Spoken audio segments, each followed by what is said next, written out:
সকাল সকাল কার কার এরকম টি খেতে ভালো লাগে আর কার কি কালারের টি খেতে ভালো লাগে অবশ্যই জানাবে। সো হ্যালো এভরিওয়ান, রূপালীর রান্নাঘরে সবাইকে স্বাগত জানিয়ে শুরু করছি আজকের রেসিপি অপরাজিতা ফুলের ব্লু টি।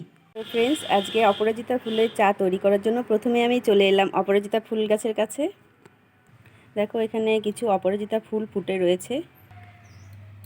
এবার আমি অপরাজিতা ফুলগুলো তুলে নেব।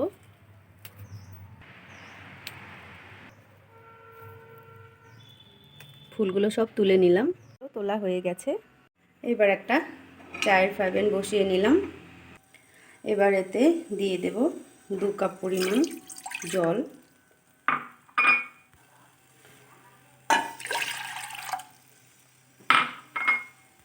এবার অপরাজিতা ফুলগুলো আমি একটা বাটিতে নিয়ে জল দিয়ে ভালোভাবে ধুয়ে নেব,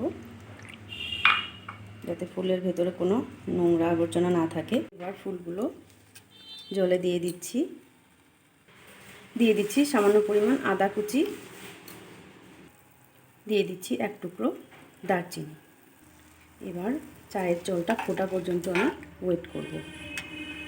অপরাজিতা ফুলের চা রেডি। আমি এবার নামিয়ে সার্ভ করে নেব। তো ফ্রেন্ডস, তোমরা কে কোথা থেকে আমার এই রেসিপি দেখছো অবশ্যই কিন্তু জানাবে। ভালো লাগলে তোমরাও একবার কমসে কম অপরাজিতা ফুলের চা তৈরি করে খেয়ে দেখো, আশা করি ভালো লাগবে। আমি ঢাকা দিয়ে দিচ্ছি, দিয়ে গ্যাস ওভেন অফ করে দিলাম। এবার কাপের মধ্যে দিয়ে দিচ্ছি 1 চামচ পরিমাণ মধু। এবার ঢাকা খুলে দেখে নিচ্ছি কতটা সুন্দর কালার চলে এসেছে। এবার আমি চাটা ছেঁকে নিচ্ছি।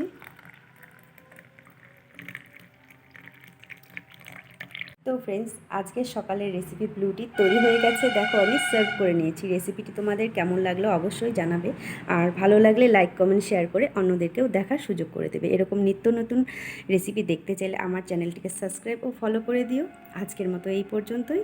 নেক্সট কোনো দিন অন্য কোনো রেসিপি নিয়ে তোমাদের সামনে হাজির হব। সবাই সুস্থ থেকো, ভালো থেকো। নমস্কার।